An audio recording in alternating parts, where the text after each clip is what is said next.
We can have flashlights. I guess they scare the animals. Yeah, bats and stuff. Yes, we do have some bats in here. Not many. So that's why there's no lights in there and no flashlights and stuff. Well, That's that's another reason. mostly not to disturb the tour for other people. Oh, I see.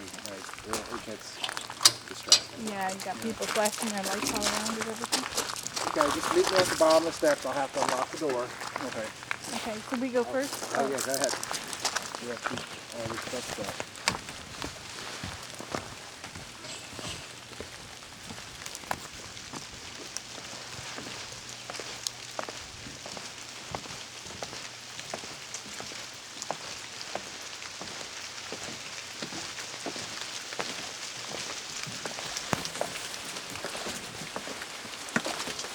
Is this locked too?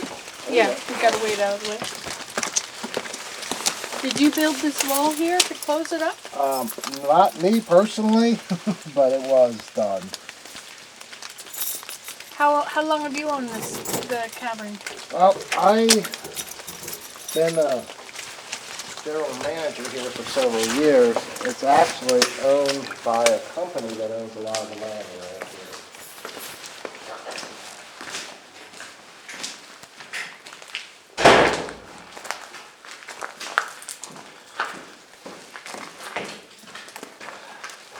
Okay, before we get started, there's a couple of safety things that we need to go through.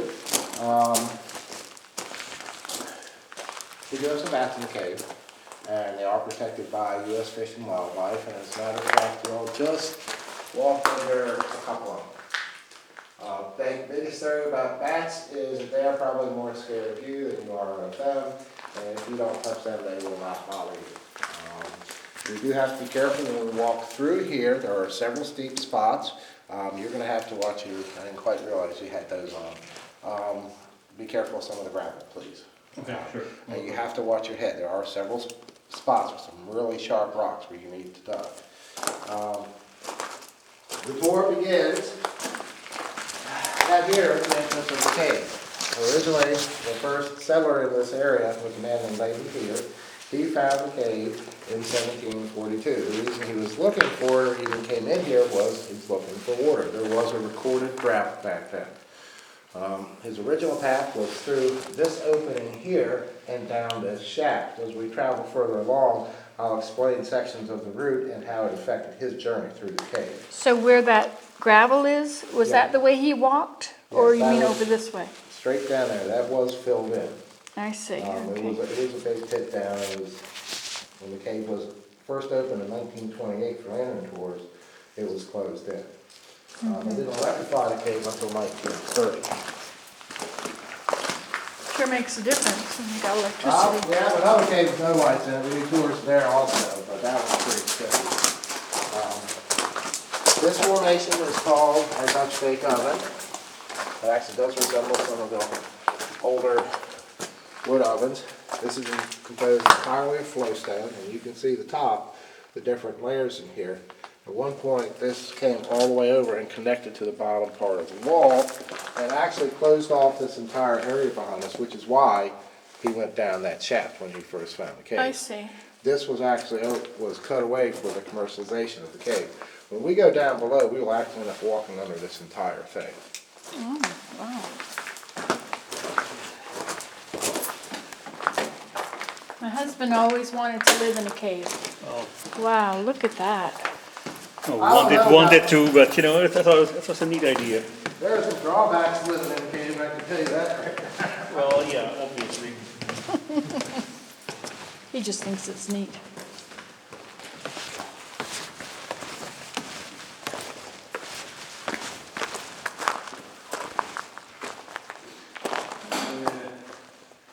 For me, stalactite stalagmite formations. This is called the Grand Ballroom. The grand hallway? The Grand Ballroom. Grand ballroom. Grand ballroom. Before Laban Teeter found this place, there is documentation that back in the 1400s, the Seneca Indians did use this. There's also some documentation through stories that were eventually written down that this was a ceremonial room to them. There is a legend of Princess Snowbird, and she was princess for the Seneca Indians, and there is supposedly a story where she was Mary found her lover-to-be up on Seneca rocks, but the ceremony was actually performed here in this cave. You all know what stalactites and stalagmites are? Yeah, which one is the stalactite? Do we have? Okay, all right. We have a couple different ways to do this. Over here we have a stalactite. Well, remember that is held tight to the ceiling. On the bottom you have a stalagmite, and you can remember the mite part because one day it might join together to form a column. Back over here, this one was left of this column, which we nicknamed the Leaning Tower of Pisa, supposedly fell about 5,000 years ago in an earthquake. There was a seismic disturbance here, and it was attached all the way up there. This is the remaining piece of it. So it fell after this floor was put in, or is this the natural floor? This right here is all natural flowstone. To be honest, when they were working here, they had a little extra concrete that somebody threw over there. But the gravel was put in, right? Or? Oh yes, yeah, we brought gravel, otherwise it was notoriously slick. Those caves are actually, believe it or not, they are filled with stone, and they do rest on clay bases.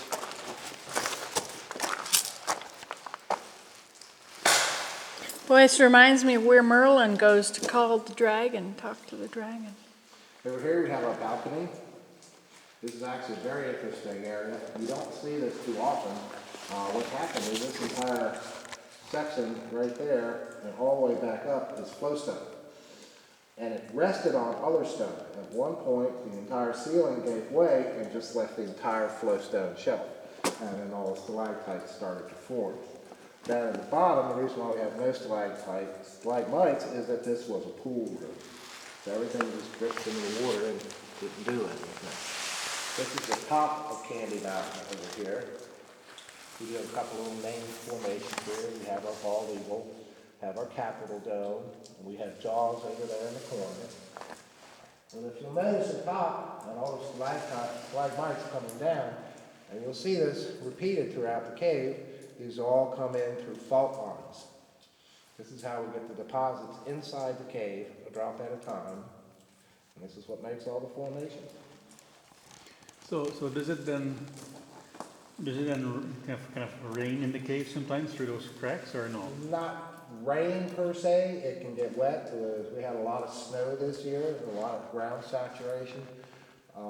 Caves have cycles, wet, dry, just like seasons. The more active it is. If a cave is extremely active, there are not many deposits. It's when it's moderately active that you get some of the best formations going. But yeah, this cave was very wet this winter. Have you seen any change in the size of formations in your time being here? No. No, they happen way too slow. Generally, it is considered, depending upon the flow of water and the environment in which it's in, 1 cubic inch can take anywhere from 175 to 275 years to form. Cave time is extremely long. Most of these things have been formed for, I would say that area over there probably started close to 50 million years ago. How do they know? Like they say you shouldn't touch things because it will keep it from forming. Yeah, usually larger groups, I mentioned that when we're up top, but I didn't with you guys. There are a couple of places that we do allow people to touch things, but generally no. What happens is the oil from your fingers will bind to the formation, and then when water comes around it, it just rolls around the oil and will not leave any deposits in that spot. Now, if it takes 250 years for anything to form, then how do they know that happens? I mean, I know that obviously you're right. But there is a science called speleology, which deals specifically with how caves are formed. And it's a branch of geology, and I'll be honest about it. Geology is far from an exact science, I learned. You put two of them in a cave, and I can't get two to agree on each other. Anyway, one of the things, this is actually one of the best places, I usually show it later on, is these are all the pieces from the Dutch bake oven. And we are actually standing under the entire thing right now. Oh, I see, okay. This And is so all- these are the pieces that they removed so that you could get through there. All right there, all that was cut out just so we could get down here. Oh my. But you can actually see the layers. This is one reason. This does help with dating. It's almost exactly like tree rings. You can see all the different layers, each one of those. Okay, yeah. So now those, so those are already right here, right? Those are already in? No, they just or did removed them. they put them in here? Did they stack them in there? Yeah, they stacked them in there during the development of the cave. This Okay. was the original shaft that Latham Teeter came down through. This is just an extension of this. It was actually put in to support the floor above that you just walked through. This area right here is what we call a fruit chimney. A what? Fruit? Fruit chimney. Flu? Fruit. Fruit chimney, okay. So I'm starting to lose, some days I just lose my voice so bad. This is where we kind of talk about how water forms a cave. A cave is formed by only water, but it does two things. First, it erodes, and then it redeposits. This is a good sample of erosion. You have to imagine a river flowing through this cave constantly for hundreds of thousands of years to eat out this amount of stone. But you can see where it has eaten away the softer spots of the stone and left the harder. And it's called the fruit chimney because we do have some fruits up here. This is what's known as our bunch of bananas. We have a cantaloupe, large carrot. But if you get under here, you can, if you get right under here, you are directly below the Dutch Bay Cover. Okay. Oops. And you can actually look all the way up to that hole and see the ceiling above you. Right, so we came in, Yep. the same ceiling that you could see when you came in.